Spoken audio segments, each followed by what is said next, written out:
So world, you're back again. You are now tuned into the Atlanta OG Sports Podcast. Got the best podcast that you can talk about that is focused solely on all things Atlanta and Georgia sports. You got your boy KP, my man DJ Wonderboy on the ones and twos, man. What you got for him, Wonderboy? Hey, man. First of all, we want to thank everybody for joining us, man. We're trying to really get this thing off the ground strong and dedicated to all things Atlanta sports. So today, I know we're going to jump into some Atlanta Hawks. So, I'm looking forward to that. They definitely shocked some people with the end of the season run. So we're going to talk about some Atlanta Hawks today. Like I always like to tell y'all in every episode, Atlanta sports is always underrated, but the two OGs have never been duplicated.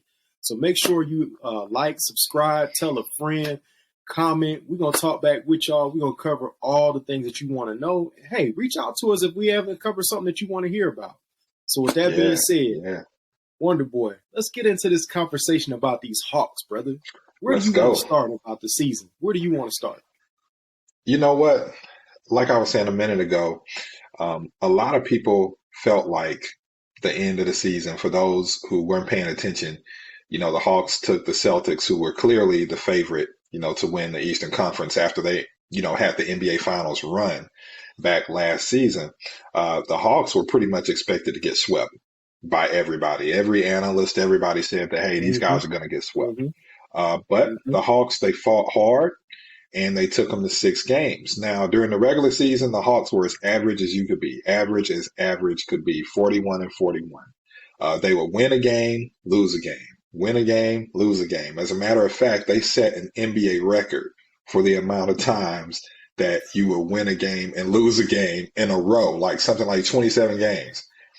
So the Hawks were the definition of average. All of that being said, my question that I have for you, KP, is this. Okay.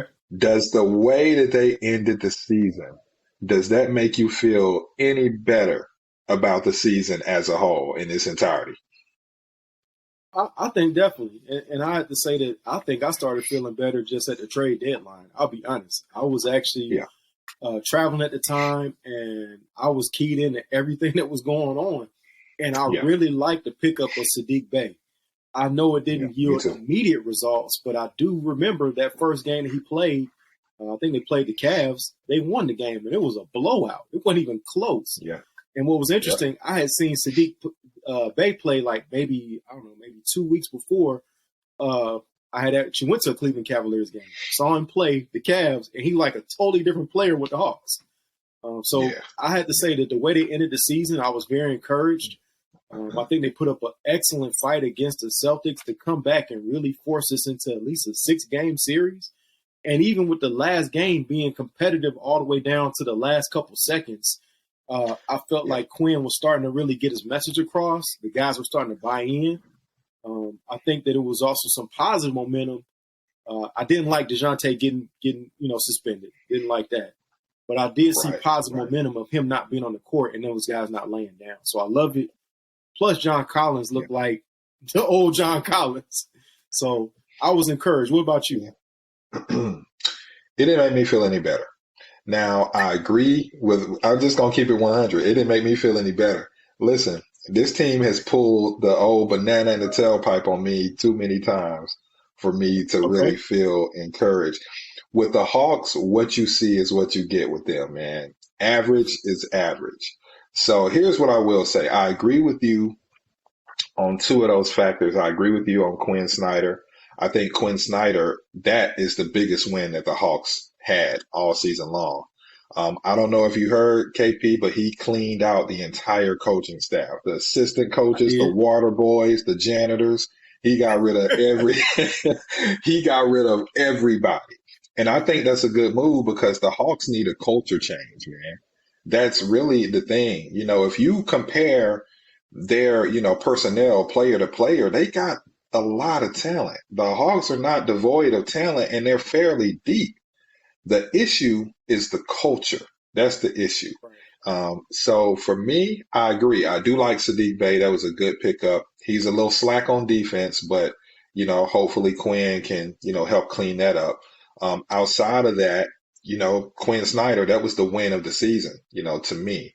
But does it make me feel any better? No. I want to see this happen over a long stretch of time, man, because now we keep talking about the 2021 run. That's 2 years ago. I don't want to hear about that anymore. I want to see where we're, I'm just saying, man, I want to see where this team is going in the future. We keep clinging on to that run, but they was just in the Eastern Conference Finals. It'll be 2025. Yeah, I mean, and realistically, yeah, Trey doesn't step on the ref's foot. Who knows what happens? But it'll be 2025, and we'll still be looking back. Well, they was right there. And no. I want to see, consistency moving forward, and I do believe that Quinn is going to bring that. So that's what I feel better about. The result of the season. Well, let me say this before I even just put a pin in it and end it. I will say beating Miami was a positive, even though we could possibly be playing if we didn't beat Miami. Beating Miami was something that we needed to do. You know what I mean? Because of how much they dominated us. So that is one thing that I take from the season, along with Quinn Snyder, along with the addition of Saddiq Bey. But when I put all that together in one pot, it doesn't make me feel any better about the average mid-season that these boys gave us, man. So let's take it in a couple pieces, man. So you brought up the play-in. Yeah. I didn't like being in the play-in. That's not where you want to be, especially like you said. You regressed. You went from the Eastern Conference Finals to a play-in. That's a big regression, and it wasn't really because of injuries.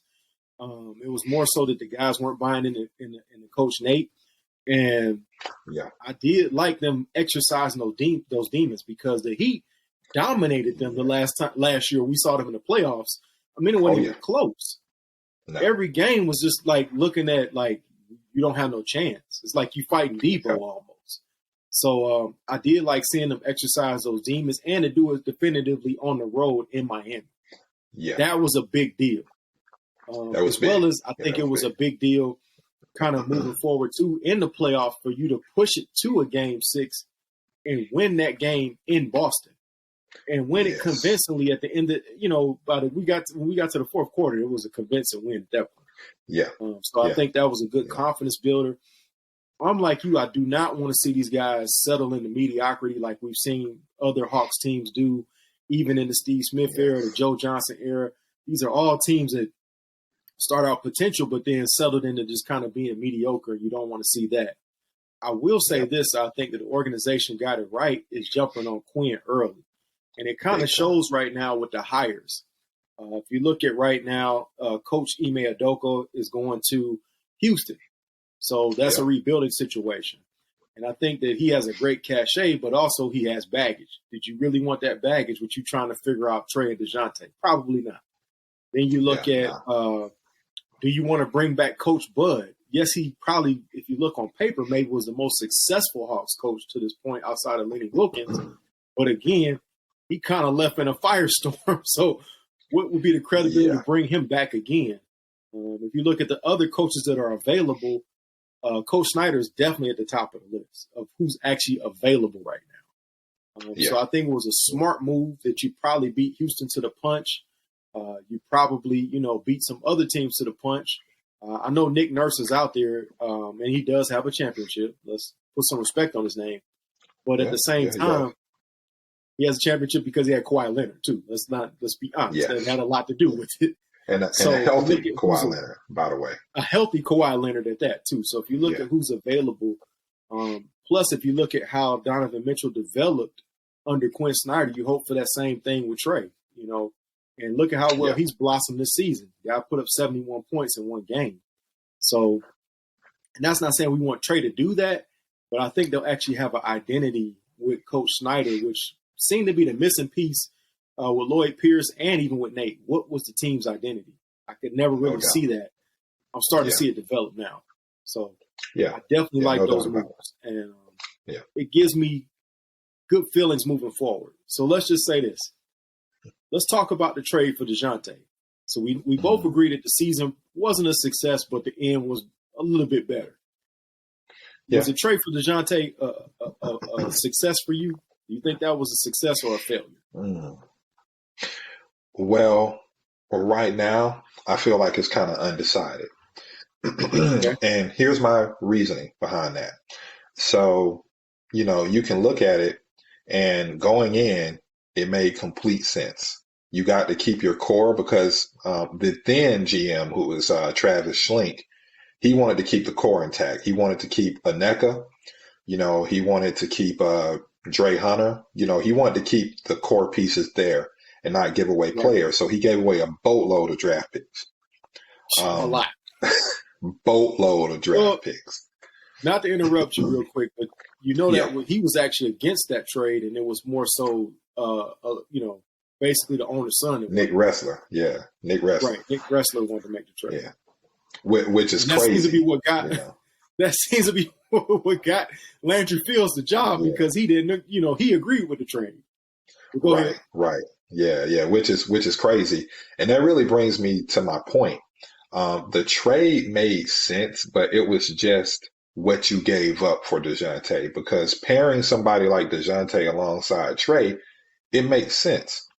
But you gave up a lot, and you gave up a lot for a guy that can leave here after next year. So the risk of him doing that, because as you just mentioned, the front office is volatile. It's not a steady situation. DeJounte is from the Spurs. He's used to consistency. He's used to put your hard hat on and work, and you ain't got to worry about nothing. It's been the opposite of that up here. So in terms of results on the court, I really am still kind of like in the middle. I'm kind of like in the gray area with it, because when you look at it, Trae Young hasn't made the sacrifices that he's needed to make for it to work. When DeJounte has the ball, Trae Young is standing around. He's not moving. And vice versa. And DeJounte is not a guy that needs to be taking three-pointers consistently. He's not, a good three-point shooter. He's actually below average. He got better at it, as the season went along. But at this point, KP, I gotta say, I'm still on the fence with it. And the risk of DeJounte leaving, to me, was too high. But to go back to what we talked about, a few minutes back, the fact that you have Quinn Snyder, and that's another reason this Quinn Snyder hire was so huge, because at the end of the day, he's a culture builder, and that's what DeJounte needs. That's what he's used to. He's used to a culture being created because of Popovich in San Antonio. So that's another reason that I felt like this was a crucial and critical hire for the Hawks, is because, that's exactly what Quinn is going to do. He's going to build a culture, in Atlanta. So that's probably going to help him stay, but it still was too big of a risk, knowing that, listen, all of this mess is going to happen in the front office, and the GM wasn't down for the trade to begin with. Right. It's a lot of risk, man, but it could pay off, in terms of what happens on the floor. So I'm kind of like 50-50 with it. What I saw in season number 1 isn't that encouraging, to be honest with you. But, as a backcourt tandem, they've got a lot of potential. So I hope we can keep them. But what I saw isn't that encouraging, if I'm going to be completely honest about it. I had to say my take on it. And I'm going to go in a different direction, Wonderboy. I'm going to shock you on this one. So my take on it is, I think it was a fail. I had to give it right now. Probably not an F, but a D. Just still a failing grade. And I'm going to tell you why. Yeah. So there's a couple reasons. Number one, it cost you basically the majority of your first round picks. You emptied the cupboard just about. You also lost your GM, which was a good GM in Travis Schlink. Cost you also indirectly Kevin Huerter, which you needed him now off of the bench. That proved to be a big miss off the bench, as far as guys that can come in and shoot and help stretch the floor. Because, you lost Danilo Gallinari, which he was an older player. We get all of that. That's fine. But now your bench scoring was compromised, where everything was on bogey, which was a little bit too much weight to put on him. So that was number one. Number two was a failure from the standpoint of, instead of kind of being maybe a little bit more patient like Travis Schlink wanted to do, Look at your options now that you rushed to get DeJounte. And I love DeJounte as a player. He's a great player. Yeah. Really like the kid. Good defensive point guard, long arms. He doesn't cause a lot of drama. Like you said, he's from the Spurs. This guy has already told you in the media. He's a natural he's leader, not used to all this confusion. When we had all the confusion between Trey and Coach McMillan, he came out in the media and said, this is not what I'm used to. So you're off to a bad start with him that he may not stay. If you look at them being paired as a duo, it works when you're talking about NBA 2K. It works great in 2K, but in real life, look at the compliment. Again, Travis Sling was trying to build basically the Warriors 2.0. Yeah. DeJounte is not Klay Thompson. He's not. He's not a knockdown shooter. He's not Paul George. He's not any of those guys. No disrespect to DeJounte. Again, I love his game. Great defensive player, great instincts. But if you look at the trade, if you had not rushed, possibly those same assets could have netted you Donovan Mitchell, which is an even higher grade of a player. Potentially. If you pair him and Trey, you have definitely the best backcourt in the NBA. And again, this trade was supposed to put us as basically, a top 5 backcourt, at least in the East, if not the whole NBA? Supposedly. Yeah. And that didn't happen. And I have to say, I haven't seen their games mesh. Neither, whether we want to blame it on Trey, DeJounte, the coach, the games aren't meshing. And I think for them to ultimately be successful, you're going to have to do something different. Your guy that gives all the assists, which is Trey Young, is probably going to have to come off the ball because he's a better shooter than DeJounte. You need to start running him off of more screens now, putting him in more screen and roll action, more floppy action where he can actually get open threes. Or putting him in more pick and roll situations and letting DeJounte kind of start the offense. As well as let me probably saw not to interrupt though. Go ahead. Just before you get on to the other point, because I know you're gonna jump off of it. But we haven't seen them in a situation schematically with an offense that's going to work for both of them, because Nate McMillan didn't have it. Nate McMillan didn't have it. Yeah, that's 100% true. And that was my one concern when it came to DeJounte is, what is Nate McMillan going to do? Because Nate McMillan, he's not even known as an offensive, coach that's going to, he's an old school do all of these coach. things. Yeah, he's an old school defensive coach. So I'm going to hold on that piece because we need to see what both of them can do with a coach that is known for that. So I'll let you, take it back. So this is why I give it a D, and it's not getting an F. Okay. So this is why I'm giving it a D. Because if you look at the playoffs, number one, you didn't see them play great together at any point. The time that we may have seen it, DeJounte was suspended. And what we saw in that game in Boston was what you saw when they had on the run and they played the Knicks. You saw that again. Yeah. We saw them again in Game 6. It was better, but it still wasn't a successful result. So that's why I have to say that I have some faith that it could get better, and that maybe, now with a full offseason with Coach Quinn, we can figure out a way to maximize both guys' game, but it's still a fail. Just given the whole season, and maybe if Snyder was here earlier, I'd give it a higher grade.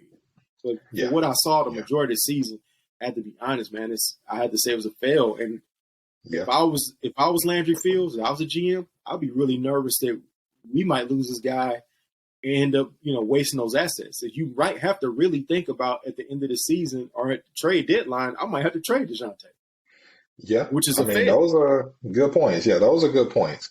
But here's why if I had to put a grade on it, I would probably do a C+. And here's what I'll say. Again, the Quinn Snyder hire, I can just about guarantee you. And as a matter of fact, some people that I communicate with who are kind of in the know, they basically said that they went to DeJounte. Yeah, insider information. They basically said that. We get insider information. You got to tell them no names, please, man. You can't, we can't. Oh, well, of course not. Of course not. And, I'm not what Mark Spears or, I ain't nobody. So you somebody, you DJ Wonderboy now. Put some respect on your name, bro. You know what I'm saying, man. I ain't one of these esteemed, NBA writers or bloggers. But anyway, I do have some people who are around who are around the Hawks, who've been around them for quite some time. And sometimes, they'll just give me little details, nothing crazy. But basically, I was told that that was part of the reason that Quinn Snyder was such a priority, was because they basically told DeJounte that, listen, you want to develop, we're going to get a guy in here that can develop you and take your game to the next level. And Donovan Mitchell even co-signed on it. Donovan Mitchell co-signed with him and Trey and was like, listen, this is the guy that's going to take you to the next level. So hang in there and stick with each other, and you're going to see. So even Donovan Mitchell came to both of them and was like, listen, and I think you could see it after the game too, KP. Like when they played each other that first game, Donovan Mitchell talked to both of them for a while, and he was just like, listen, this is the dude. This is the guy that's going to take you to the next level. So don't be frustrated. Hang in there, and you'll see some results. So I'm going to give it a C+, because if we keep DeJounte, and if he, and let me even stop right there, KP, he may even be willing to re-sign this summer. He may be willing to go ahead and, you know what I mean? Go ahead and say, because we can give him more money than anybody else can.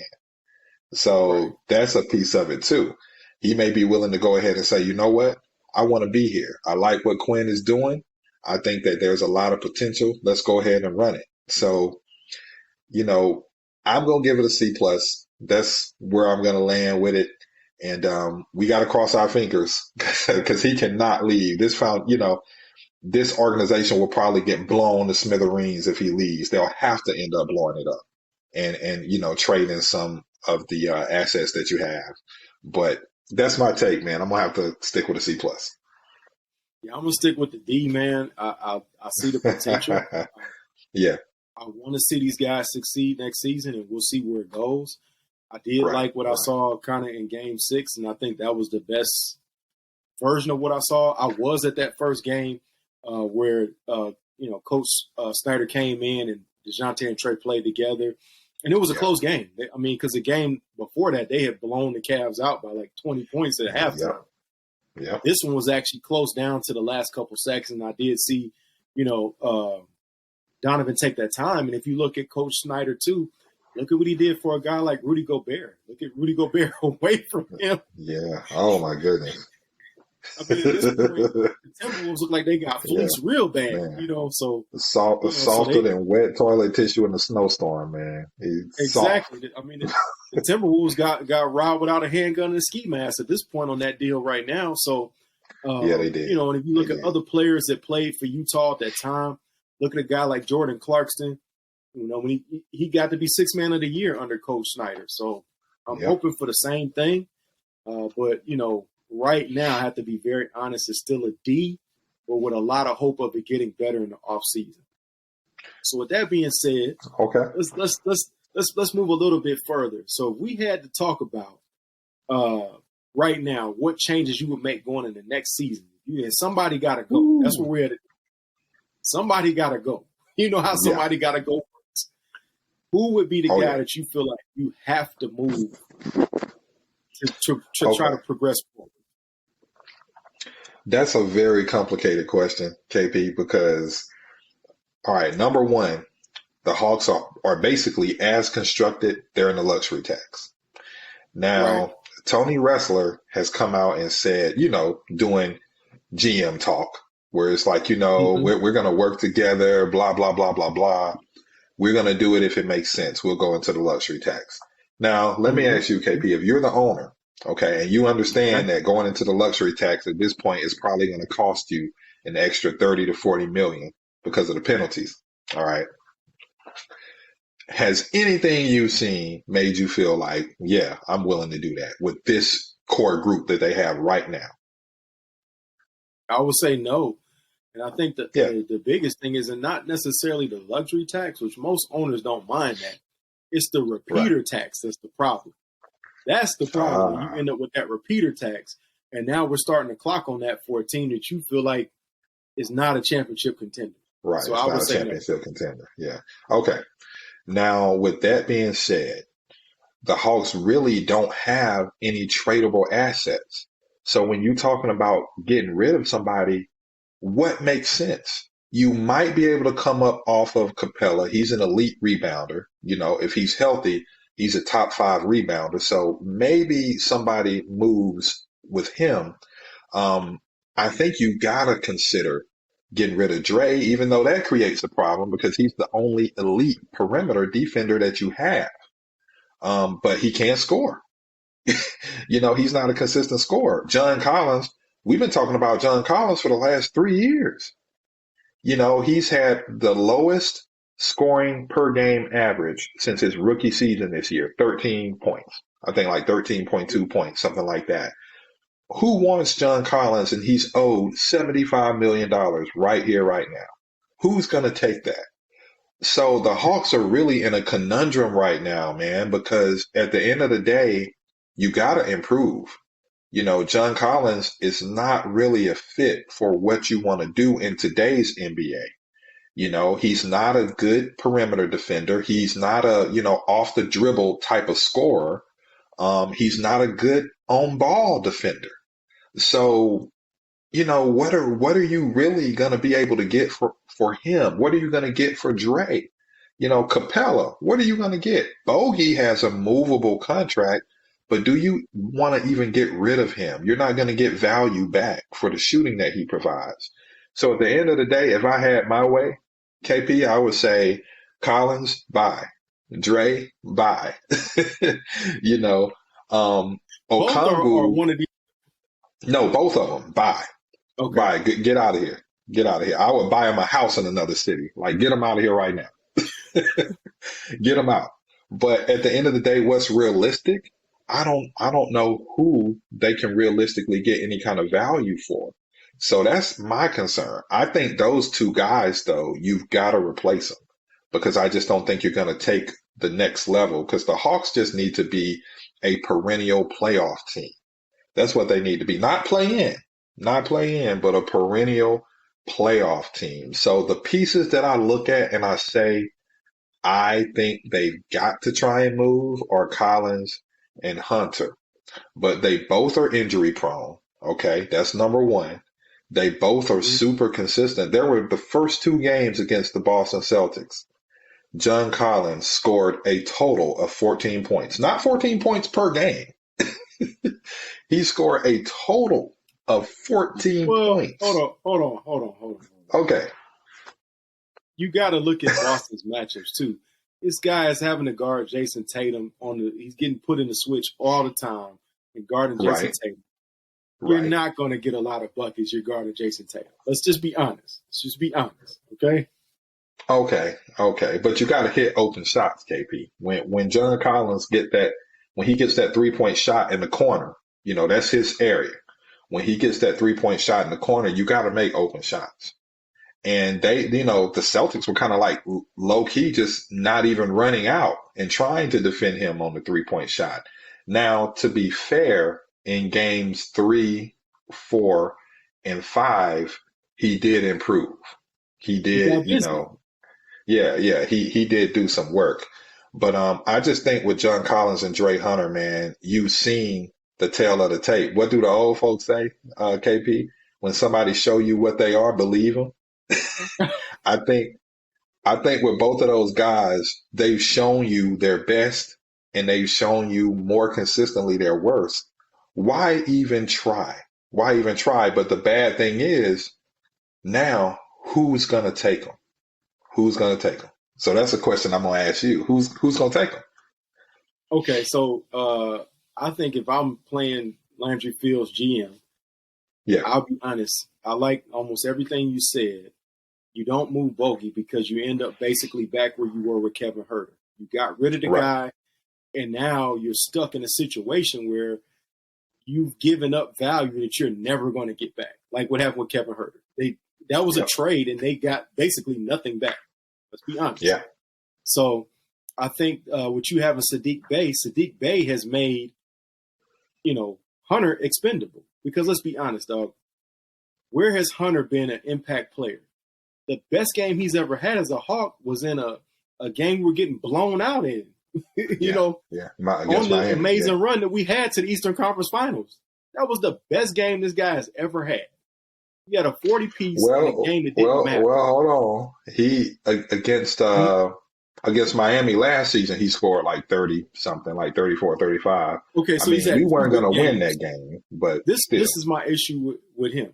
He was a number 4 pick. For you being a number 4 pick and not being an impact player, that's a problem, man. That's a big problem.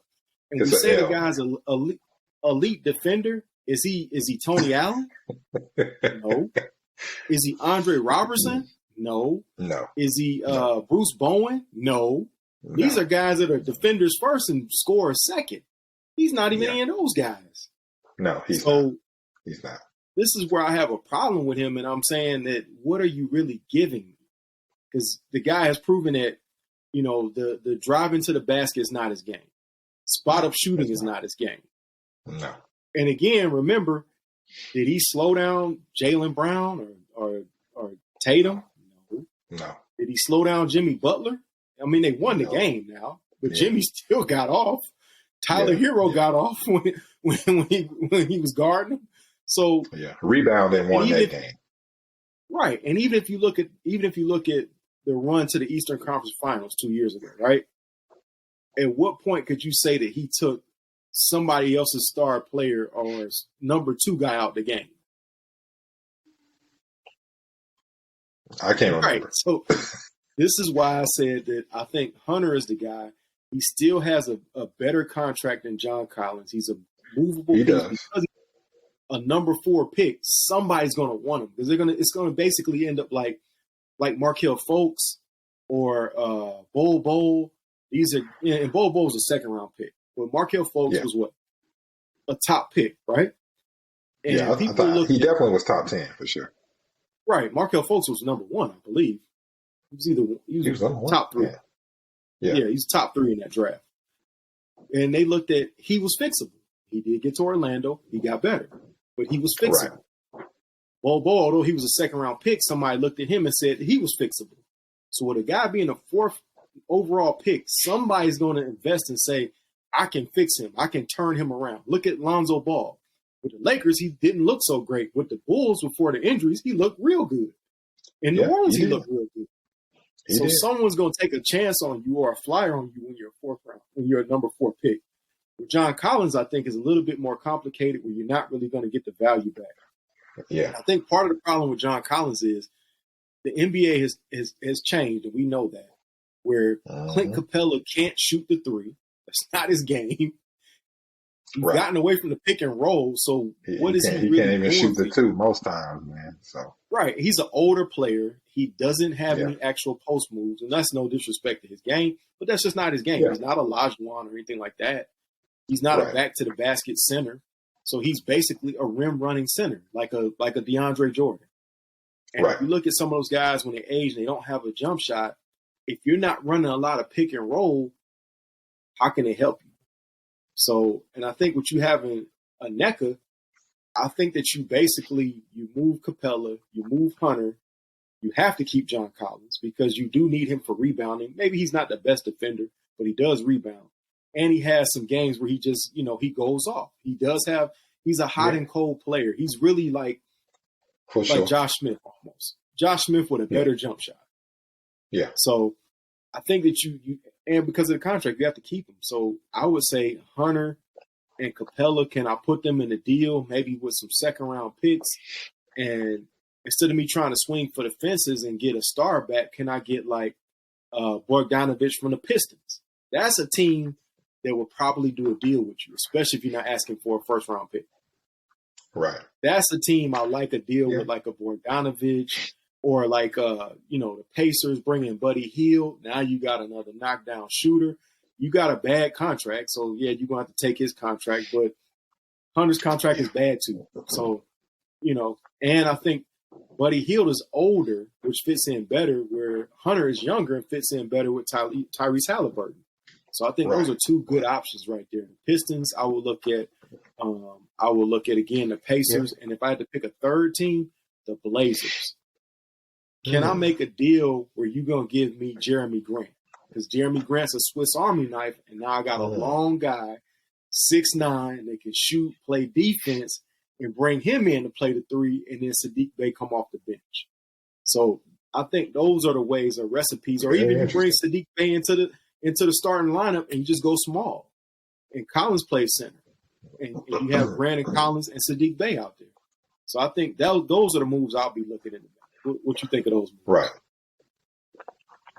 I mean, those are some pretty good moves. I don't think those teams are going to do it because those are trades, I should say, that basically favor the Hawks. And these teams understand where the Hawks are. They're not stupid. So, those are good trades. Those are good scenarios. I just don't think anybody's going to do it. But yeah, if I was, Landry Fields, I'd be like, run it, do it now. It's the off season. Run it tomorrow. But but I just don't think it's going to happen. Might be able to do this. It's a finesse, though. I'm gonna tell you up front, it's a finesse. Okay, let's go. Because they got the cap space. Yeah. How about I'll talk to Orlando. I don't want your picks because I know you want Wembanyama. So that's out. That's out, right? Just take Hunter's contract and give me Bo, and we call it even. They're not going to do that. I love Bo because Son can play. He can play small forward. He can play power forward. Man. Imagine him in an offense with Trae Young and DeJounte. Yeah. And imagine what you could do on defense. It would be lob city. I mean, they would be lobbing all over the place. But I think Bo took enough steps forward to where his potential is very obvious. I think he's a part of their core. And right. Yeah. So I know they're not going to do it. But hey. Dreams sometimes come true. So, who knows? You don't call. You got to make the call, right? You got to make the call. Right. So, but yeah. So that's my take on that. So let me ask you this: would you try to do a deal maybe with the Clippers? How you feel about that? Because they need to make some moves. Yeah. They're kind of stuck. Would you take Norman Powell maybe for one of those guys? Yeah. I mean, I think that's a good one. Yeah, I think that's a good one. But like I told you, the Hawks are just they're in a catch-22. There's really no other way to describe it because you don't have, draft resources. That's gone. I mean, you did get one back from the Kings, but I mean, even with that, that's still one that's going to be tough to pull off. So they're just in a catch-22, man. And I really and truly don't think a team is going to make any of those moves because it's not like it's going to be their only option. There are going to be other teams trying to get scratch and claw at those players too. So I don't know, man. I just think that with the Hawks, they placed themselves in a place where, it's going to be really, really tough. They're going to have to eat it. So I just hope that Tony Ressler understands that, if you want this team to be good, look at the Celtics. Look at what's about to happen with them, with Jason Tatum and Jaylen Brown. Both of them, they're all NBA. Both of them boys going to be right at $300 million. I mean, if you want to be good in the league and you want to be consistent, I mean, that's just the reality. You're going to have to spend money. You're going to have to pay the bread. So I don't know, man. It's going to be interesting, but I don't expect the starting lineup to look how it looks right now. Those are my two candidates that I say. So I'm going to agree with you. I definitely say that Capella is for sure an option, and I think it's going to be one of the three guys, man. So instead of two, I'm going to say three. And it's a good chance, KP, that we can see all three of those guys gone. To be honest with you, right. We could see Capella gone because Double O has really outplayed Capella, and we've done a lot better. Double O led the league in shots off the bench, blocking shots off the bench. I meant. So, I mean, man, he's really proven that he's capable of starting night to night. But all I can tell you is if you run it back with the same core group, I don't see how you can make a situation happen where you don't see the same result. Now, Quinn Snyder is a hell of a coach, but at this point, like I said, they've shown you who they are. I don't really see a situation and a scenario where you can expect any different, man. I think you put the same plate back out there, it's going to taste the same, man. That's it. Well, they got a different chef, so they're hoping for different results. And I'll say this, man. That's true. Seeing the Lakers and Rob Pelinka, which we thought they were dead in the water. We thought there was no moves for them to make. Who's going to take Russ? How are you going to work out of this? You have no picks.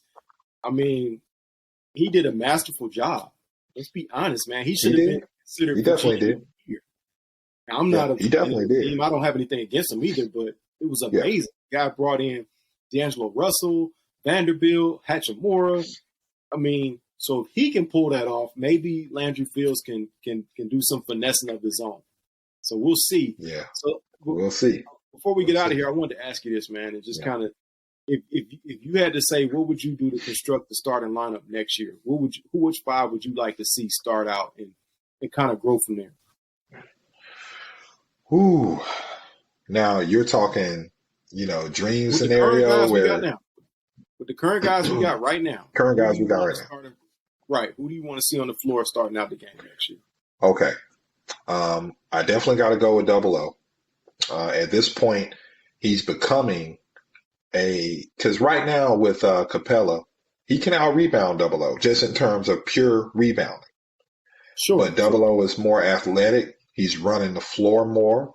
He's blocking shots more. His free throw capability is better than Capella. You can just about guarantee when Capella's up there, you might get one of one. Maybe. Maybe. You know what I'm saying? When you in the other team stadium and they got the free chicken sandwich going on, he's going to deliver that sandwich. You're going to get your Chick-fil-A when Capella is up in there. Hey, man, I'll be honest, Joe. We lucky this is not college basketball because, you get a 1-and-1. Right. We would just get one. That's it. Like seriously, that's it. But Double O for sure. I would probably go Sadiq Bey over Collins. You know what I mean? I don't know how Collins will feel coming off the bench, but that ain't my problem. So I go, Capella. I go Sadiq. Beyond that, let's see, Capella, Sadiq. You got to go DeJounte and Trey, obviously. Those are the two that you obviously got to go with. But honestly, man, and we saw this, KP, you almost got to put Dre out there because even though he might not be an elite defender on the perimeter, okay, so I definitely exaggerate it with elite. He should be, but he's not. But he's still the best perimeter defender that you got because of his length. So him beside DeJounte, you got two athletic guards with long arms. You know what I mean? DeJounte, the way that he steals the ball is ridiculous. Some of the steals that he gets, crazy. So at least you got two athletic guards with length. So I probably would just have to go, with that. Switch out Capella for Double O, for Onyeka. And then, from there, just John Collins, I don't know if he's on the bench or he's on another team or, in the pro league somewhere in Greece. He's out there somewhere in Greece or Shanghai. But I don't want him in our starting lineup. I'll tell you that much. Man, John Collins, I got love for you, man. I bought the shirt with you dunking on Embiid, okay? I got love for you. Yeah, you know what I'm saying? Yeah. I mean, I love those moments, KP. We just don't get it enough. That's my problem. I love John too, and he's got leadership. I love what John brings to the team, but there were too many games, 5 points, 4 points in 35 minutes. I could probably score more than 4 points, maybe. By luck, maybe I could, but I just feel like he's regressed too much. That's my point. He's regressed too much. And then the health on top of that, KP, I can't do it. I can't roll with it. That's my biggest issue is his health. I would love to see him be healthy because I think when he's healthy, he's a big impact. So if I had to pick my five starting out next year, I'm going to go with Double O. I'm going to go with Onyeka because I like the younger, quicker guy. I like, Capella coming off the bench and being kind of the enforcer, bringing the rebounds, protecting the goal. I think it helps us get off to a faster start. Plus, you can play at a faster pace with Onyeka. So, and I'll be honest, too. I'm going to kind of cheat a little bit here. I would actually favor an offense where we can kind of go more run and gun or even run more kind of a triangle where basically no one's holding the ball all the time. And that would free up Trey and DeJounte. But kind of sticking with what I asked you, I will I'm still with keep that. John Collins out there because I love what he does on the boards. Again, he's a guy that can shoot the three. He's my only big that can even make a three. So for that reason, he has to be out there. I'm gonna go. Well, even though Double O was starting to kind of get comfortable. Collins is still a better 3-point shooter than Double O. Let's be honest. Double O is just adding that into his game. I'm gonna go with Saddiq Bey. I like what I saw from him from the time he came to the Hawks. I saw more from him than what I actually liked from what I saw from Drake Hunter. I'll just be honest. Yeah. He takes good shots when he's open. Okay. He does play smart defense. He may not be the best on the ball defender, but I don't need him to be. So I'm going to go with him because I also need somebody that can shoot the shot, but also, help me out as far as moving the ball. And then obviously Trey and DeJounte. DeJounte's going to be the point guard. And then when I come off the bench, that's when I'm going to rely on Capella. And I think that would also help out because you're putting too much stress on Bogey. So if Hunter can maybe do something against the second string, maybe now the guy can get off. I can get him getting, 16, 17 a game, get his value back up, and then we can move him. That's probably what I would do to move forward. Yeah. Fair enough. Sounds good to me. So I know that's our time. We appreciate everybody, and we got some great content coming up. So y'all gonna see we got some Braves content. Am I right, Wonderboy? For sure. About them Braves, right? Yeah, no doubt about it, man. We got to talk some more Falcons because we've made some more moves in the offseason. Y'all said y'all wanted defensive players. They coming. Okay? They did. So we also got to talk about, and this is going to be one of the best ones that y'all want to tune into, possibly the most underrated NBA player played for our organization. We're not going to give it away. We're going to talk about who that person may be. You think you know who it is, Wonderboy? Yeah. You know what? I'm going to hold my thoughts on that. You know what I'm saying? I'm going to hold it back until it's showtime. So y'all got to tune in. Y'all got to like, subscribe, and y'all got to tune in. Hey, we appreciate all the support. We'll see you in the next one.